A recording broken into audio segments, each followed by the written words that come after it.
Good afternoon, everyone. Happy Wednesday and welcome to another Barometer webcast. Joining me today is David Burrows, Chief Investment Strategist and President at Barometer Capital. And we will look forward to providing you this afternoon a brief market overview and the opportunity to address your questions.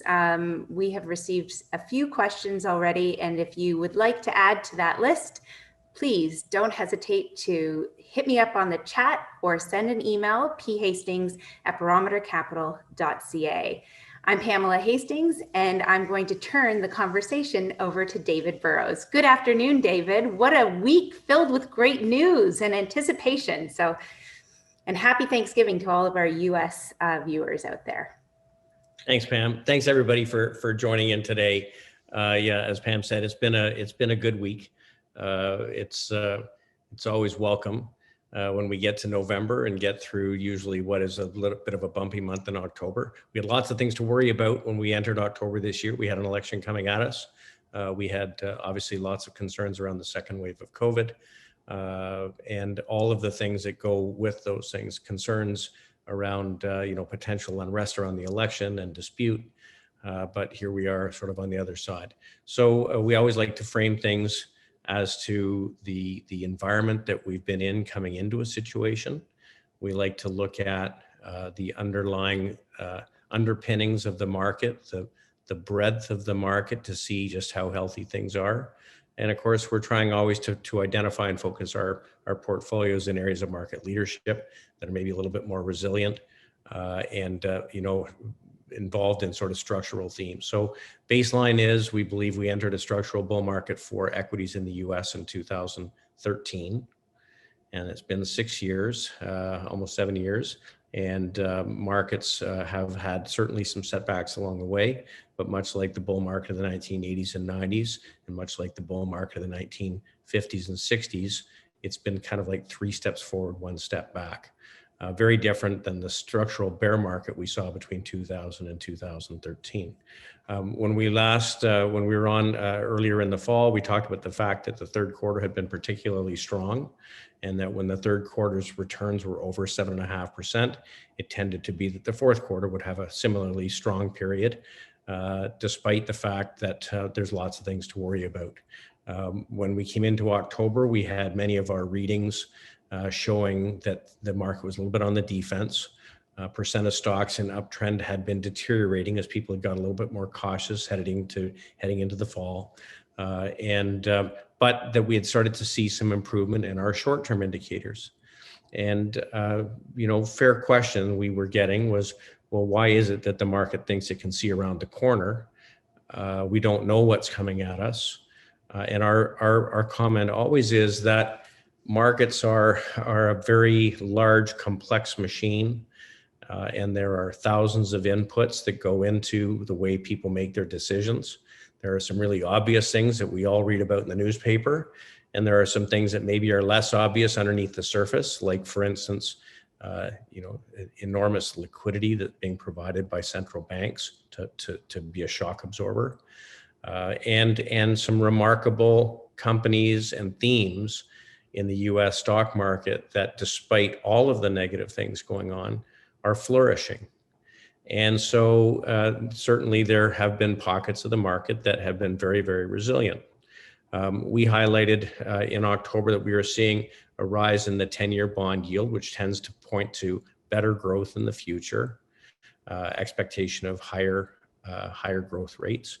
We saw that copper had started to outperform, and we saw that banks, after a long period of underperformance, were starting to outperform things like real estate investment trusts, which people own when they think things are going to be a little bit rocky. As we got to the beginning of November, our long-term indicators started turning positive. And then as in the week of the election, we pointed out that there were just enormous flows that came into equities in the US. So counter to what people might think would happen. S&P, after consolidating from the beginning of September, we talked about this wedge we had been in, resolved to the upside and continued to move higher. The percent of stocks trading and making new 20-day highs was particularly strong. And we know that when that has happened historically, it tends to be you're into quite a strong period in the market. Now, on the day after the election, there were some things that were not completely expected.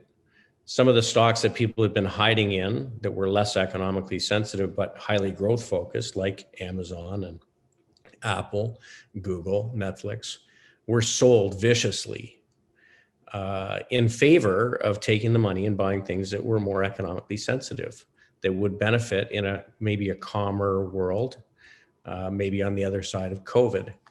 And so there were lots of waves, but our sense was that that was something that would be short-lived, that if you're in a healthy market, there should be enough money to support each of the main leadership themes, not just taking from one to give to the other.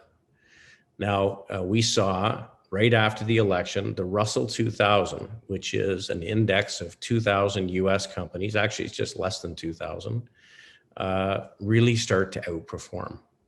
And this is an index that has underperformed for about 3 years, but it's an indication of what the broad US market looks like, the average stock.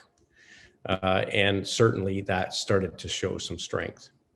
Now, that's important because when you look at relative performance, for instance, the Russell 2000 versus the Nasdaq 100, you can see for 2 years the relative performance of the broad market versus those few very large companies. Remember, 2% of the stocks in the S&P 500 make up 28% of the index. That's how important they are.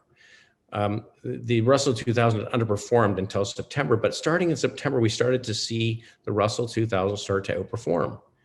And that's a positive thing. We also know that the Russell 2000 tends to be fairly highly correlated to what happens to bond yields, 10-year bond yields. Now, when 10-year bond yields are going up, it tends to be that is people are expecting growth in the future to be higher than what it is today. And if growth in the future is going to be a little bit higher than what it is today in the US, then US-centric mid-sized companies should do a little better.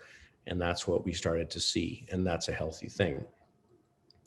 So we saw bond yields moving higher. We've talked a little bit about this. We think that we've been through a generational low in long-term bond yields.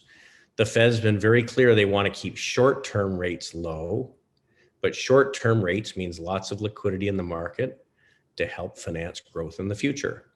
And 10-year bond yields aren't controlled by the Fed, they're controlled by the market. And if the market's view is that things could get a little bit better, or if they think there could be even a little bit of inflation in the future, then bond yields go higher. And that poses a problem for some sectors of the market that we call bond proxies, things that we've been sort of careful not to be focused in, things that act like bonds. Now, the Nasdaq underperformed for the next 8 or 9 days.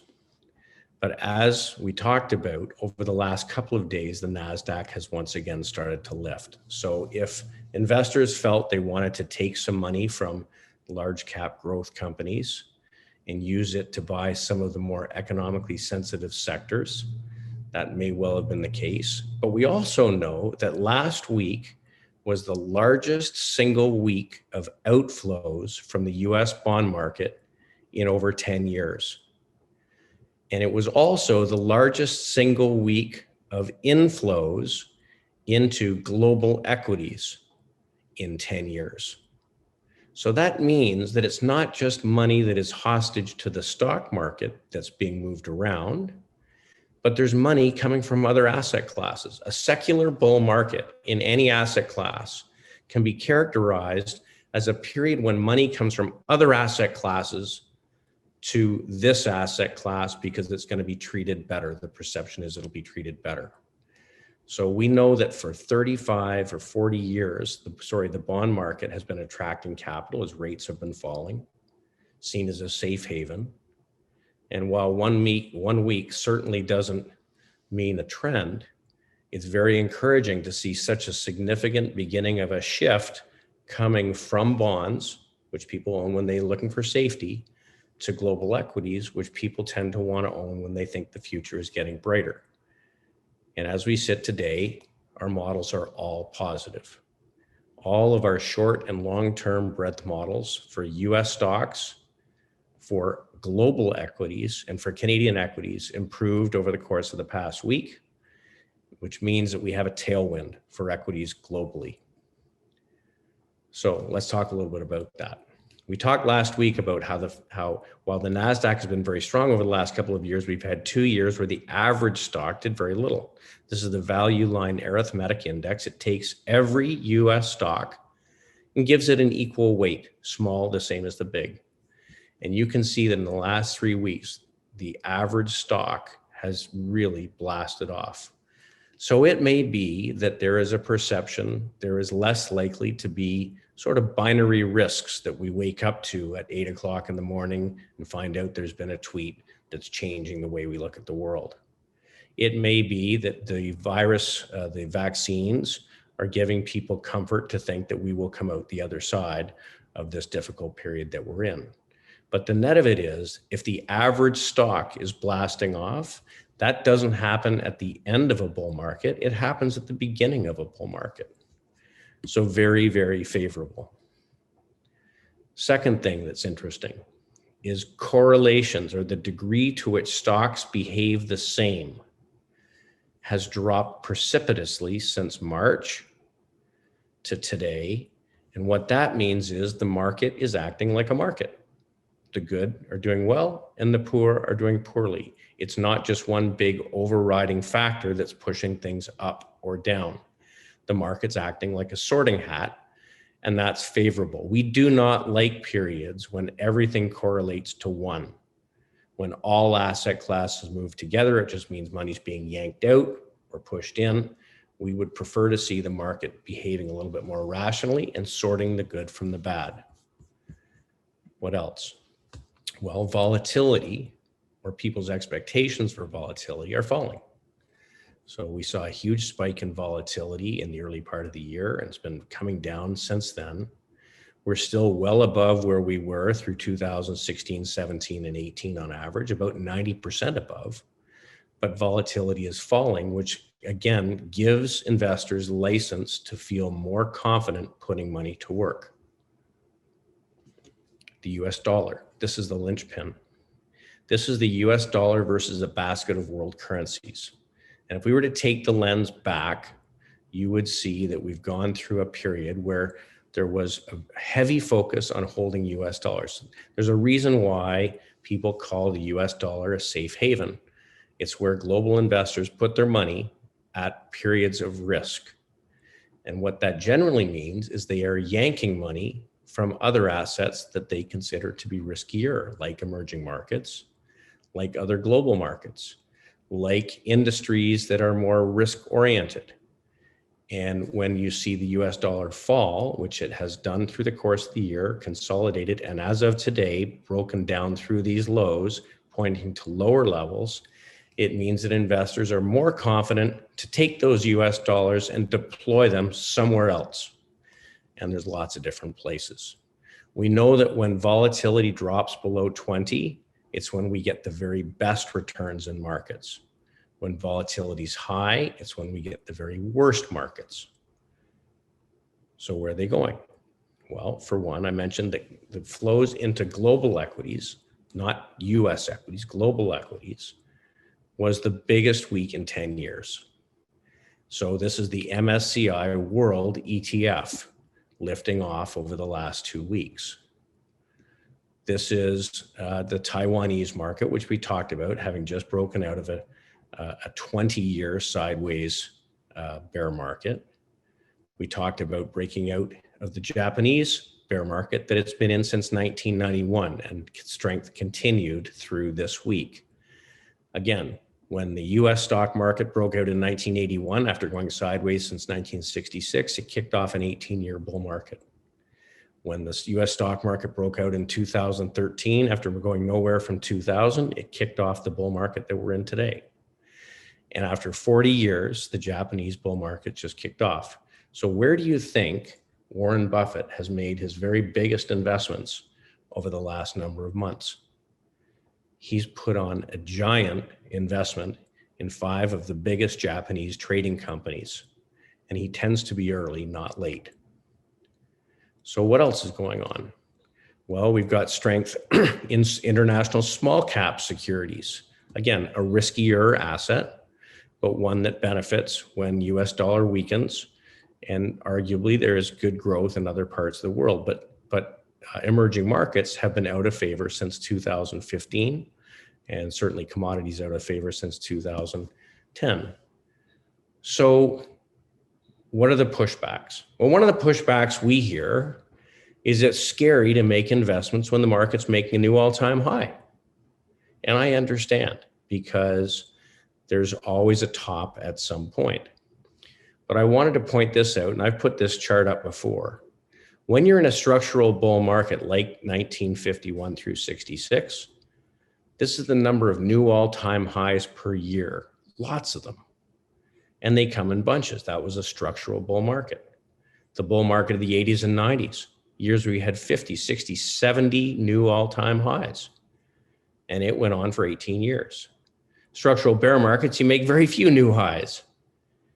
And we kicked off in 2013, and we've been making several new highs per year since then. But the fact that we've made 25 new highs in 2020 is not an unusual thing. For the market to get to 30,000 on the Dow, it had to make a lot of new all-time highs. So when we look at long-term markets, we're in a structural bull market. We should be making new highs. For a stock to go from 50 to 100, 51 is a new high, 52 is a new high, 55 is a new high, 65 is a new high. We make a lot of new highs. That's a healthy thing. It's a positive thing. It's something we like to see. If you're not buying good companies, you're not buying things at new highs, but you can wait a long time to make money. So other things that I think are interesting. Industrial metals have definitely started to perk up. This is the industrial metals index, and this goes back to 2007. There's been a bear market in this basic building block in the world economy. Copper certainly has been one of the leaders. It made a low in 2015, rallied and made another low, a retest of the low early this year. We're just taking out the highs going back to 2014. And many would say that the world has not invested, that companies have not invested in finding new resources. There hasn't been a new copper mine developed in several years. Most resource companies, frankly, are run by accountants who have been hired to make sure that they steward the capital effectively and don't blow their brains out on new projects.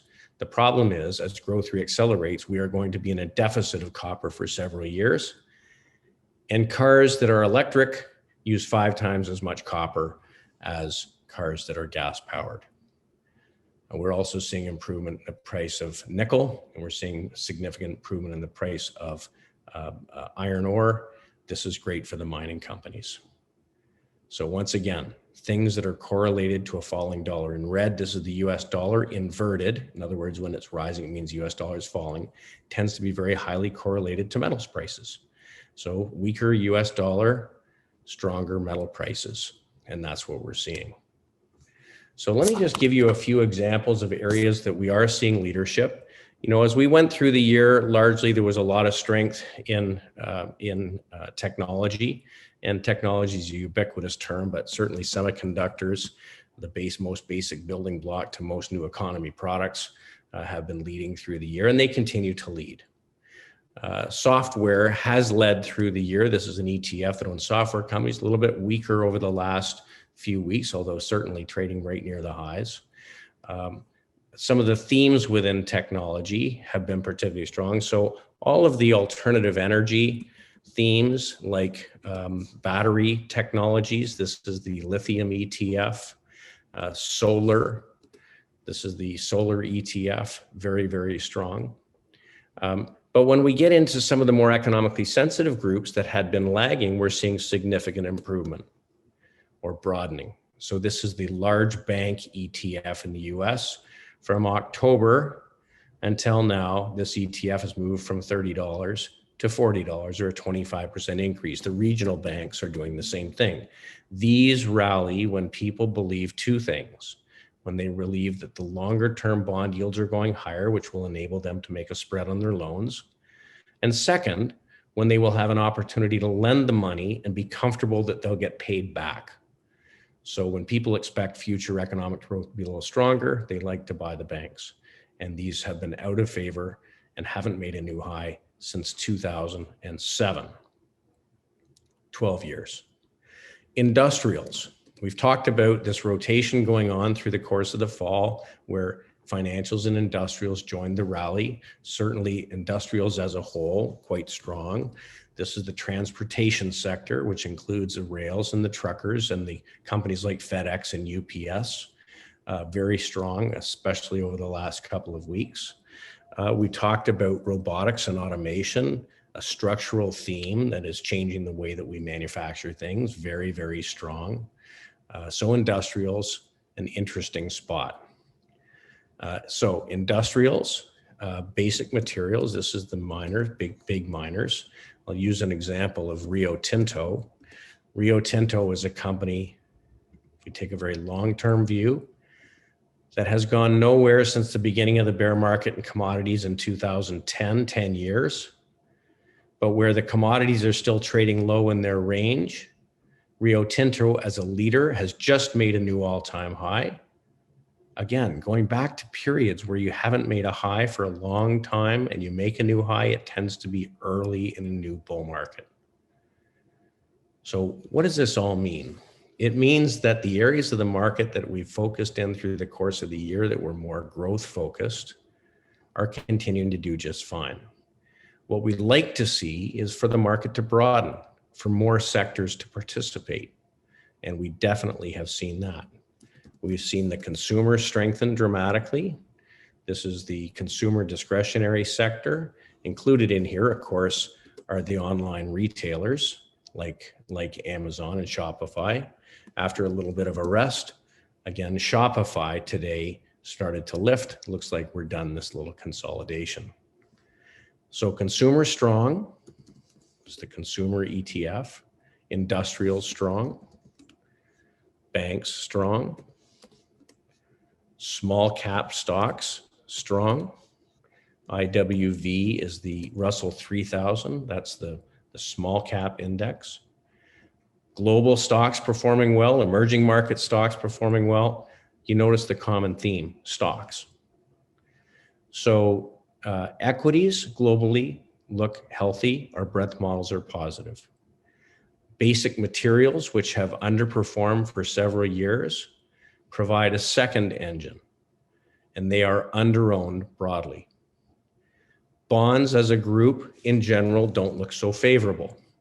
And we've talked about that when bond prices are weakening, often you want to focus your income money in dividend growth oriented securities. And this is the Dividend Growth ETF. Look at the move in the last 2 weeks. So this is where we're focused. We have quite a broad base in our portfolios. We have some value-oriented sectors like financials and industrials. We have secular growth-oriented sectors, which include healthcare and technology. Our income focus is dividend growth, and we are headed into the month of December, which tends to be, quite a strong month. So I think in general, when we said the week of the election, it is likely we are at the point of maximum uncertainty. That was the case, and by no means is everything certain, but things are becoming less uncertain, and markets are applauding that. There's close to $5 trillion sitting in cash, and there's a lot of money sitting in the bond market that can, over a period of time, rotate its way back into equities. So we continue to be positive. When you look at the sectors that have performed well since the end of October, energy, financials, industrials, and materials, we talked before about the fact that when those groups really take off, it tends to be fairly early in up markets. And we believe that to be the case. So whether it was the end of the 1974 bear market, whether it was the beginning of the 1982 bull market that went on to 2000, whether it was after the financial crisis in 2009, each of these times were pretty good times to be putting money to work. Globally, we are seeing broadly expanding breadth around the world. And if we start to see change, we start to see our models turn down, we will not hesitate to get more cautious, but we don't think now is the time for that. So with that, Pam, if there are any questions, certainly happy to take them. But I think that the upshot is we're pretty fully invested. We are pretty broadly diversified. It's nice not to have to be so focused just in technology. And we said several weeks ago, if the market is going to have legs, we need to see things like financials and industrials start to participate, and clearly that is the case.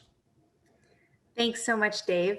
I have one question from one of our investors here. How are the Barometer funds performing relative to best-in-class comparable funds? Maybe you could speak about income and equity imbalance. Sure. Yeah. So we talked before about the fact that a lot of the income funds in Canada are more focused in the high dividend payers, which would be more focused. SPHD is the ETF that owns the high dividend payers, still trading, well below the highs of February. We're more focused in the dividend growth oriented securities. And so we're doing a little bit better. So the income fund relative to income funds is having a good year. Income is still performing weaker than straight equities.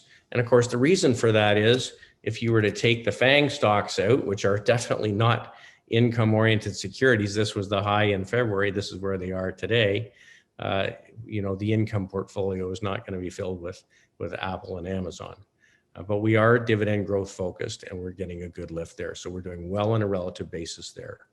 The balanced portfolio is doing well. It was set up to be a very low volatility fund. All of our funds, as you know, had much lower vol, pulling back through the course of the bear market in February, March. I think we gave up on average about half what the index did. And the equity portfolio and the long short portfolio are way in excess of index returns so far on the year, certainly for Canada and also for the S&P 500. So we're pleased with those. We talked before about the macro fund. We were very, very defensive with that through the summer.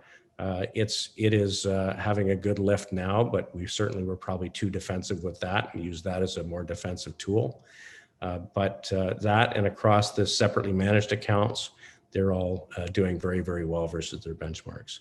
So we're set up well. We always have some calls at the end of October to say, well, October was a down month. Boy, are we giving up a bunch?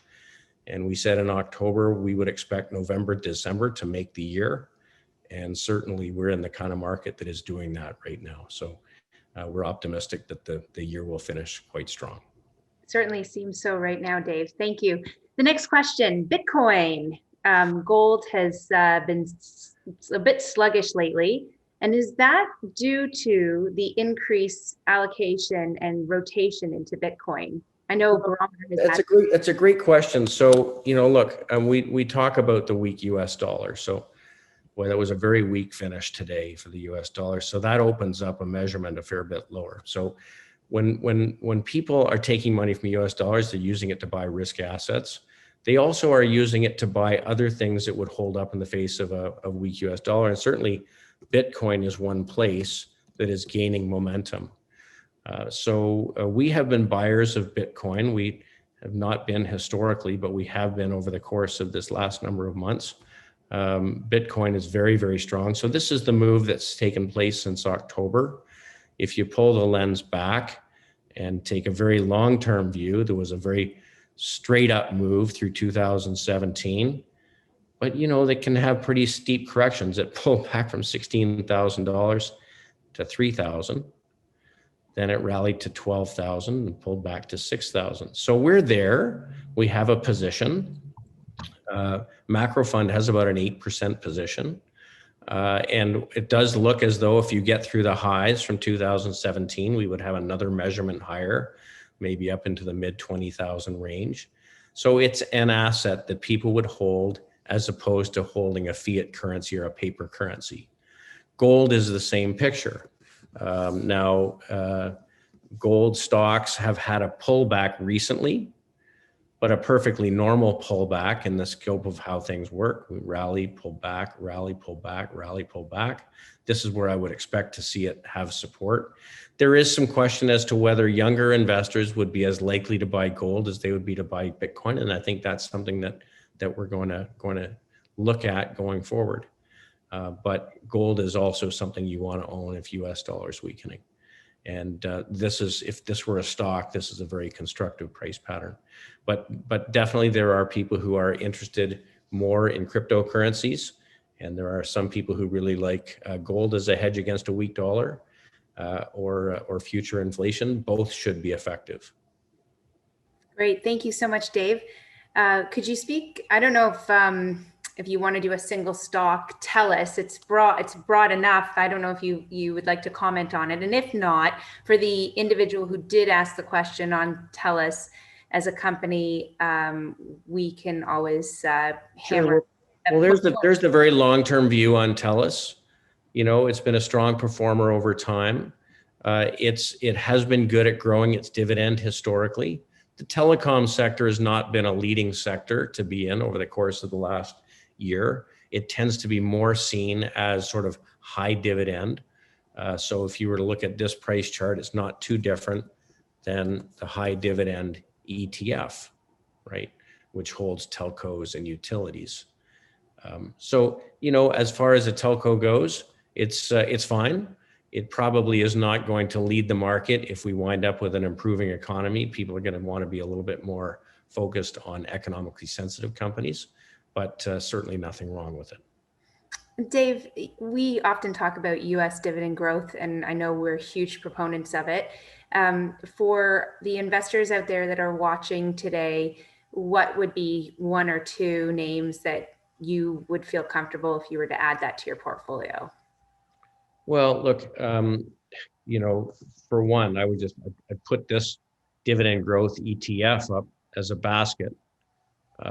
It's going to give you a good proxy on dividend growth as a theme.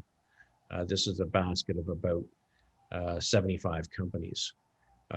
But you know, there's lots of them that you can focus on. I think that we're going to see it, and not for the last while, but we're going to see good dividend growth out of the U.S. banks because they've been held back in paying out capital.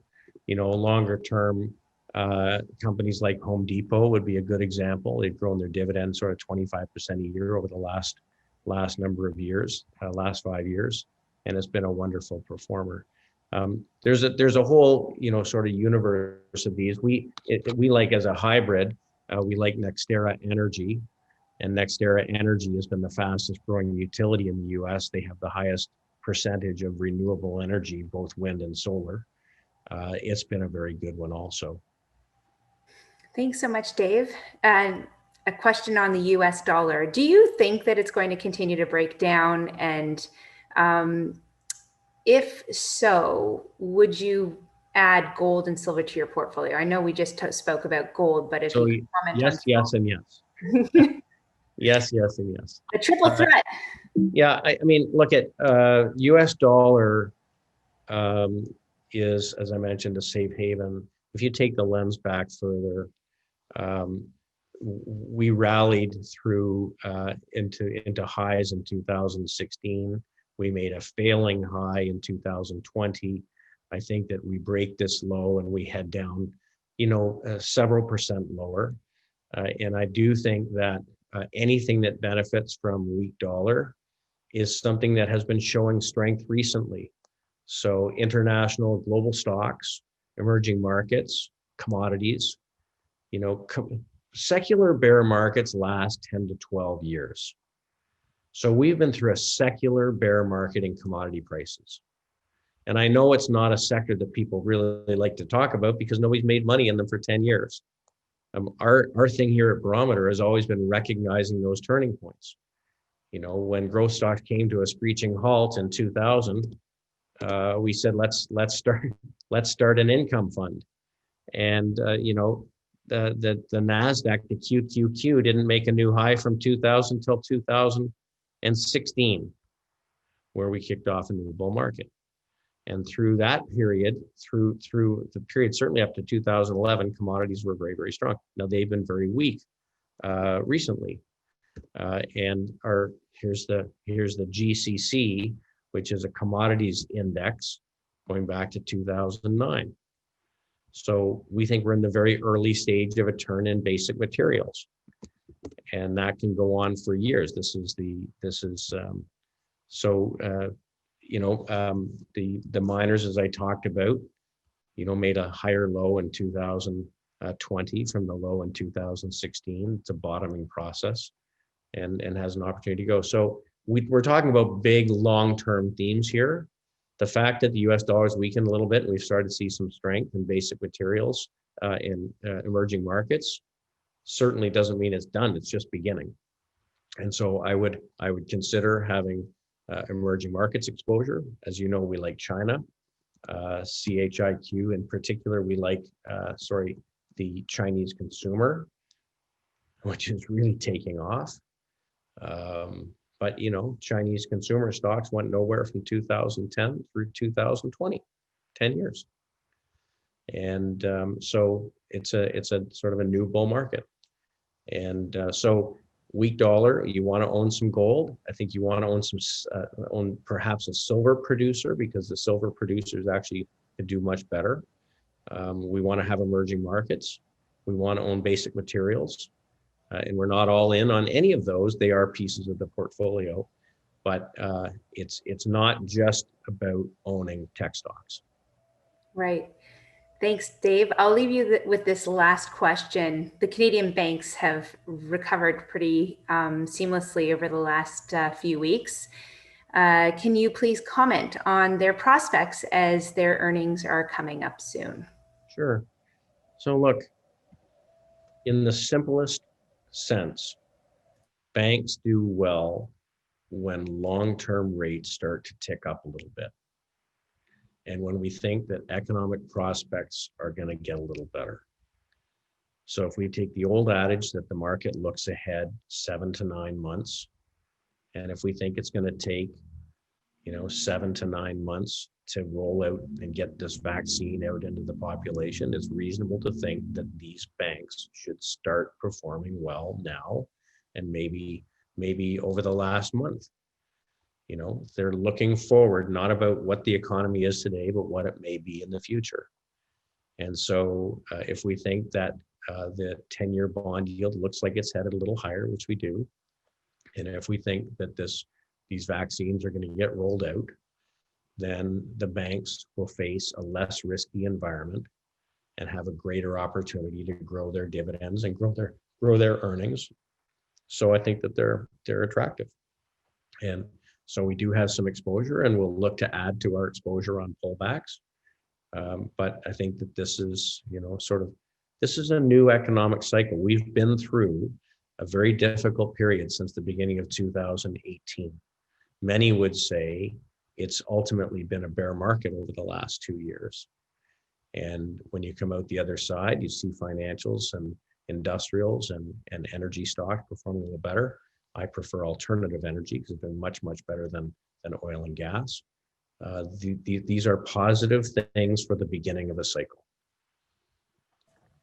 Thanks, Dave. Well, it's going to be quite an interesting end of the year. 2020 has been, one for the books, but hopefully all this positivity carries into performance of our funds. And, we'll be here next Wednesday to continue to address your questions. The market will be pretty quiet for the remainder of the week with the U.S. Thanksgiving holiday taking place. And if there are any questions that you have or we didn't address tonight, please feel free to email us. My email is phastings@barometercapital.ca, and we'd be happy to address your questions. Thank you so much.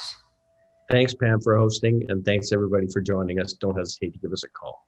Of course. Bye, everyone.